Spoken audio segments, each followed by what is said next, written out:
बड़ा दो प्राइमर पर आ जाए तो अच्छा है।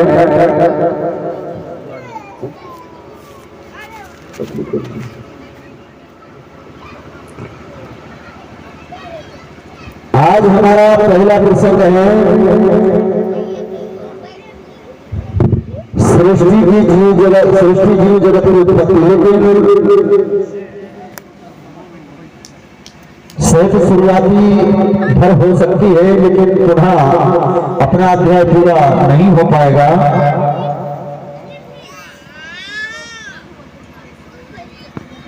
तो यानी अपने जो गोंडवाना कोट दर्शन, उसी के साथ गोंडवाना कोट दर्शन के बारे में बताऊंगा। और कल के दिन सृष्टि जीव जगत की उत्पत्ति, यानी दूसरे दिवस में, तीसरे दिवस में सृष्टि जीव जगत की उत्पत्ति, और उसके बाद फिर कुपार जी की, और वहीं से अपनी प्रसंग को बंद कर दिया जाएगा, यानी रोक दिया जाएगा। फिर हम जो पहले पिछले साल जो प्रसंग बताएं, जो अध्याय बताए, जो कथा बताए, उनको बिल्कुल नहीं बताएंगे। फिर हम दूसरी कथा की ओर ले चलेंगे। जो हमारे 52 गण 57 परगना में जो राजा महाराजा रहा करते थे,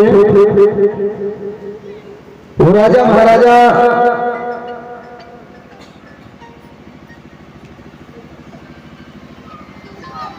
कौन सी भक्ति किया करते थे, कैसी भक्ति किया करते थे, और भक्ति से कैसे शक्ति पाते थे। उस भक्ति पर आज हम लोग करते तो हैं, लेकिन विधिवत नहीं कर पाते। आज हमने बड़े हर्ष उल्लास के साथ में, यानी गत वर्ष की तरह हम सब मिल करके बैठक ली गई, दरबार लगाया गया, और उसमें हमने चर्चा की गई। उसमें हमने उस दरबार में बातों को रखा गया, और बात रखने के पश्चात हमारे ग्रामवासियों से हर घर, प्रति घर पर चंदा लगाई गई। और सबको मालूम है कि 10 तारीख से लेकर के 16 तारीख तक हमारा ये पुण्य, कोई अपने दर्शन होना है। हम सबसे पहले वही निर्भर करते हैं कि हमारे सबसे पहले हमारे ग्रामवासी आए। दूसरे गांव वाले तो आएंगे, लेकिन वो राय देखते हैं कि हम 1-2 दिन काम धंधा कर लें, इसके बाद जाएंगे दूर गांव वाले। लेकिन जो स्वयं निज गांव के हैं, निज स्थान के हैं, तो उन्हें तो पहले अपनी उपस्थिति देना चाहिए कि नहीं देना चाहिए? देना चाहिए ना। लेकिन यहाँ पर तो बाद में उपस्थिति जा रही, भाई दूसरे गांव वाले आ जाए, लेकिन गांव वाले पीछे रह जाए। ऐसा नहीं है। सबसे पहले उपस्थिति निज स्थान वालों की होना चाहिए।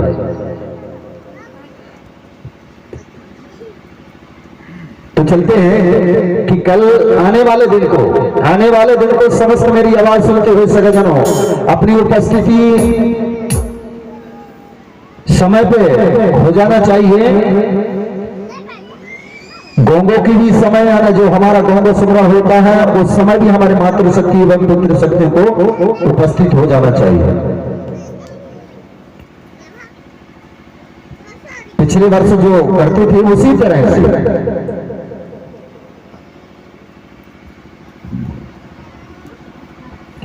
हमने जो आज यहाँ पर जो 5 कलश स्थापित किया गया है, जिसमें हमारे राजा रानी कौन गोत्रधारी मरावी जी बैठे हैं, और उनके साथी अगल बगल पर टेकाम जी हैं और बरकड़े जी, यानी मात्र 7 दे वाले एक ही जोड़ा, यानी एक ही राजा रानी है, और बाकी 6 वाले है ना। तो संख्या में 6 वालों की ज्यादा हो गई, 7 वालों की कम हो गई। तो आप लोग अपने ही घर में भी ये दिशा बना करके रखें कि हमको अपनी पूजा पाठ की दिशा कौन सी होना चाहिए। ये शायद मैंने पिछले वर्ष भी बताया था, लेकिन शायद हमारे लोग क्या करते हैं, काम धाम में बिजी होने के कारण इन चीजों को भूल जाते हैं।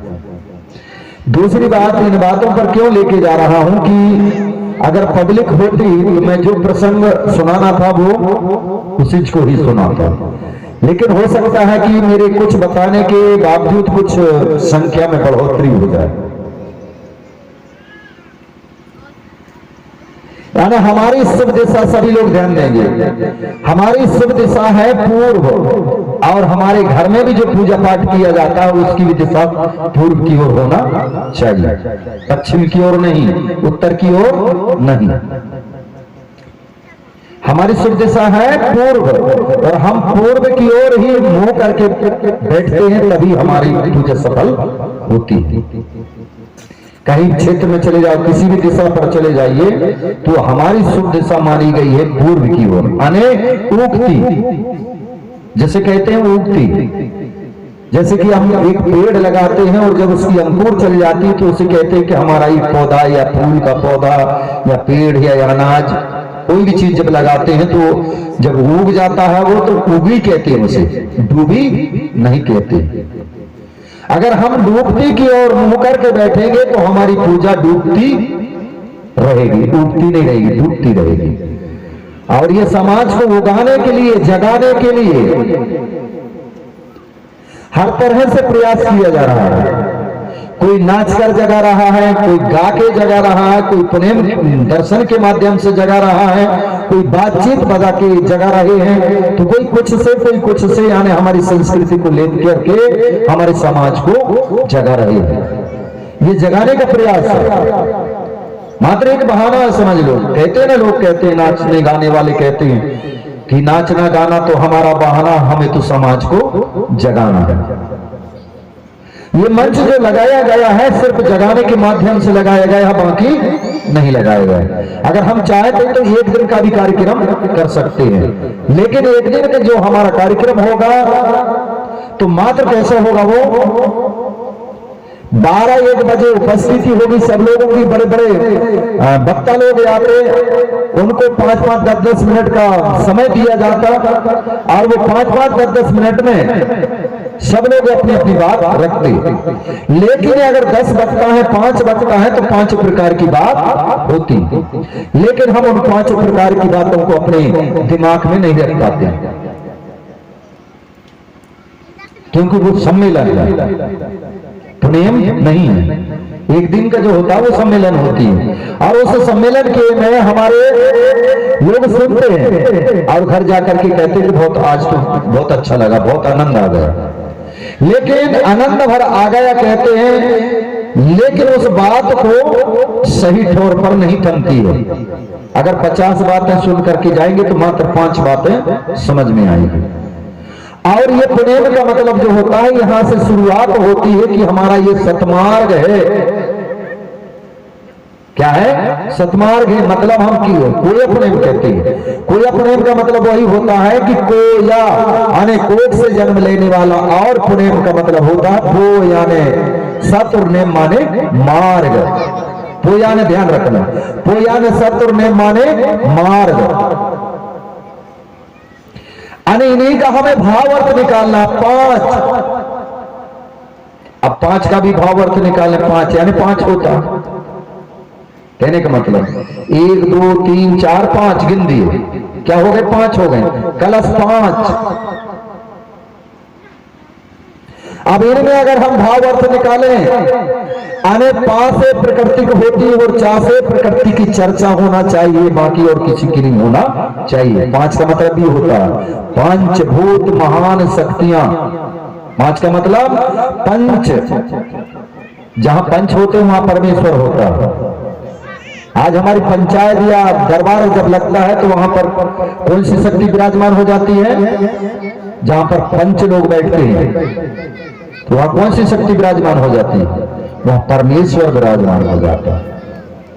होता कि नहीं? कहते हैं कि नहीं लोग? भाई जहां पंच होते हैं वहां परमेश्वर होता है। और जहां परमेश्वर होता है वहां भाव और भावनाएं आ जाती हैं, आने वहां पर सत्यता की बात की जाती है, असत्य की बात नहीं की जाती है। अगर जो असत्य की बात होती है तो उसे तुरंत ठुकरा दिया जाता है, तुरंत ठुकरा दिया जाता है। तो वो पंचायत होती है जहां पर परमेश्वर होता है।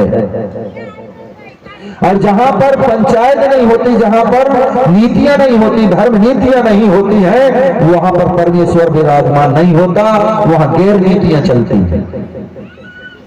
अगर बड़े बड़े वक्ता आ जाएं तो अपनी अपनी बड़ाई करने के लिए, अपनी अपनी पद्धति को हासिल करने के लिए वो अपनी बड़ाई करके चले जाएगी, झूठी बातें करके चले जाएगी। लेकिन एक पुण्यचार वह होता है जो अपनी सत्मार्ग को बताएगा, बाकी और कुछ नहीं बताने वाला। बजाओ तालियां।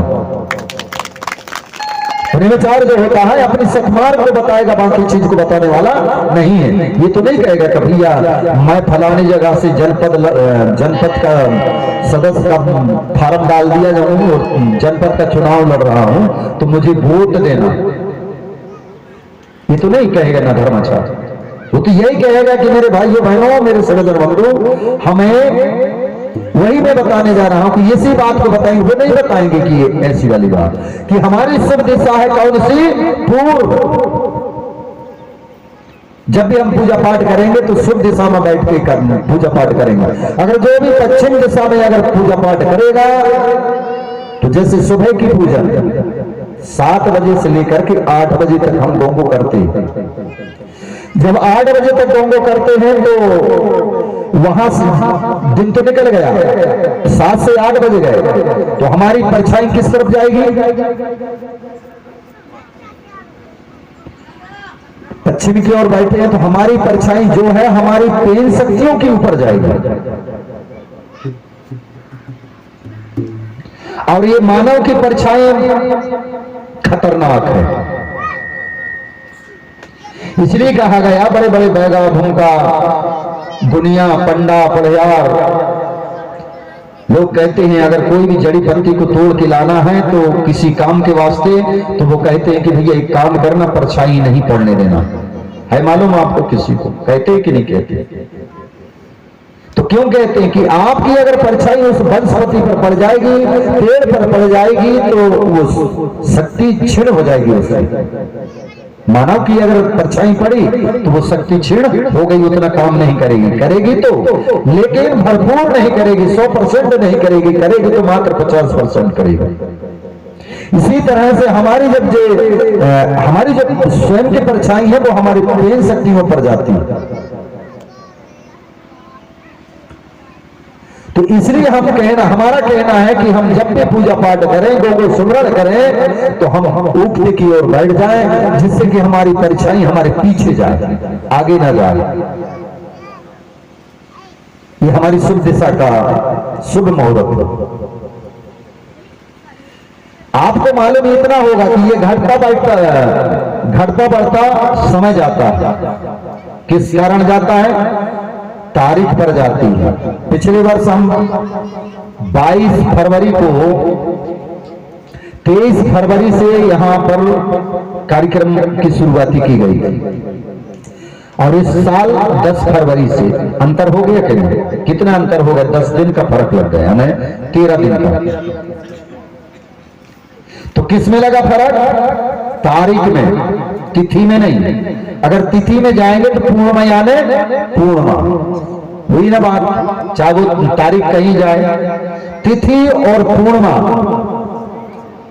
पूर्णिमा में हो रहा है ना ये कार्यक्रम कि माघ पूर्णिमा को मेला लगता है, उसी समय हमारा ये कार्यक्रम होना चाहिए और हो ही रहा। अब तारीख में मिलान करेंगे तो कितने अंतर लगे हैं भैया?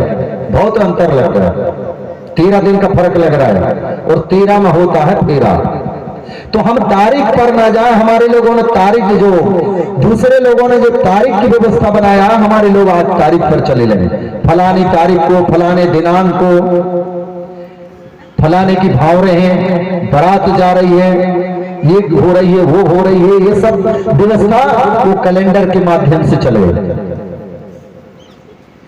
पर हमारी जो व्यवस्था थी वो टूट गई। कौन सी व्यवस्था थी हमारी? चाहे वो खर्ची खुदाई वाला हो। अभी इधर खर्ची खुदाई चलती कि नहीं चलती? चलती है ना। कितने करोड़ ले जाओ? पहले चलती थी सबक खंडी ले जाती थी, अभी भी ले जाना चाहिए सबक खंडी, है कि नहीं? बैलगाड़ी फांदे और चलते बने, मोटर गाड़ी में नहीं जाना। तो उस समय तिथियां बनती थी कि भैया 7वें को आप खर्ची खुदाई लेके आ जाना, वहीं पर हमारी तिथि तारीख बन जाएगी विवाह की। अब इधर क्या हो रहा है, हमारे लोग क्या कह रहे हैं, सभी क्षेत्रों में ये हो गया कि अगर हम खर्ची खुदाई लेके जा रहे हैं तो बारात जा रही कह दिए, कहते हैं कि नहीं? खर्ची खुदाई में बारात कह दिए, पर जब ब्याह होने लगे तो क्या कहे? बाहर का कहना चाहिए। एक में थोड़ा सा उदाहरण दे दिए, इसके बारे में बताऊंगा जब इसका प्रसंग आएगा तो। लेकिन उसमें भी बदलाव होना चाहिए कि नहीं होना चाहिए?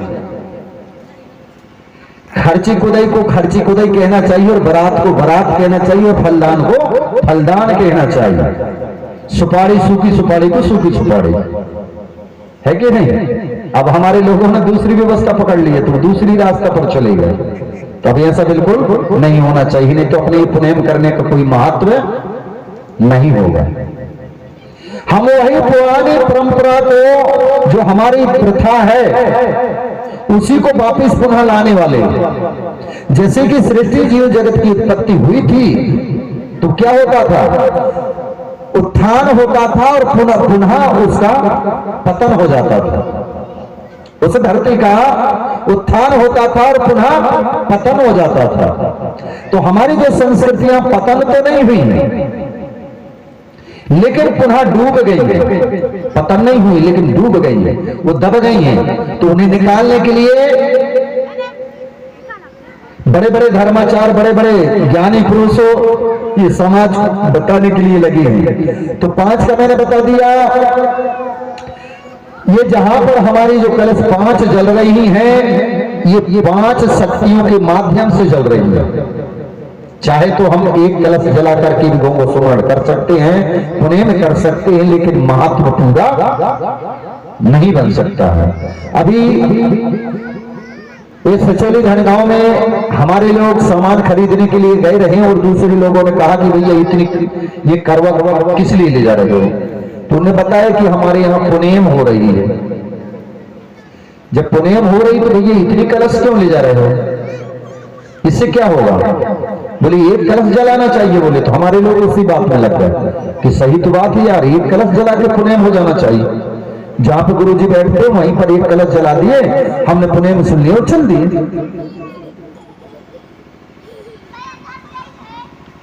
तो हमें उसी बात पर खेद करना था। मैंने कहा तुमने उन लोगों को नहीं कहा कि भाई तुम्हारा शरीर कितने तत्वों से बना हुआ, ऐसा जवाब देना था। मैंने कहा कि भाई आपका जो शरीर है वो कितने तत्वों से बना है। अगर वो कहता है कि भैया मेरा शरीर एक तत्व से बना, तो चलो हम एक कलश लेके जाएंगे। तो बहकाने वाले हमारे लोगों को आज भी लगे हुए हैं और हमारे लोग उन्हीं की बात में लग जाते हैं। 5 कलश की ज्योत जले दिव्य शक्ति है महान, और इन 5 महान शक्ति से सबका होता है कल्याण। अगर जहां 5 शक्तियां हैं, उन 5 शक्तियों के कारण ही हमारा कल्याण होता है, हमारा उद्धार होता है, और नहीं तो हमारा उद्धार होने वाला बिल्कुल नहीं है। कासे कंकाली दाई लासे लिंगो गो कहां, और सासे स्वयं शंभु हुए शेख से स्वामी कहां। यानी शेख यानी होता है स्वामी, यानी इस धरती के मालिक, इस धरती के मालिक। और सासे शंभु यानी स्वयं। जैसे कि हमारे लोगों ने फिर वचन, अब कुछ ज्ञानी पुरुषों भी कहने लगे कि नहीं भाई स्वयं वचन होना चाहिए, पराय वचन नहीं होना चाहिए।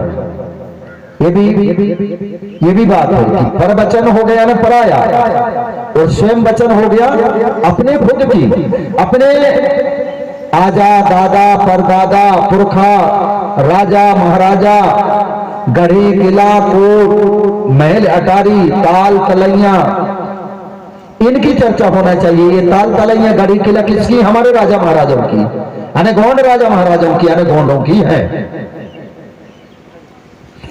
तो इनकी बात होना चाहिए। 5 कलेश को इसलिए स्थापित किया जाता है, हमारे कलेशों को दूर करती है। जो हम पर कलेश आ जाते हैं ना, कलश जलाने का मतलब कि वो हमारी सारी कलेशों को दूर करती है। अकेले हम यहाँ पर 5 जलाते हैं, लेकिन हम सब लोग को अपने घर में कम से कम 1 कलश तो जलाना चाहिए, ज्यादा नहीं तो 1 कलश जलाना चाहिए। अगर 1 कलश नहीं भी जला रहे हैं तो फिर दिया हमें रोज जलाना चाहिए। लेकिन कलश एक कलश होती है, दिया एक दिया होता है।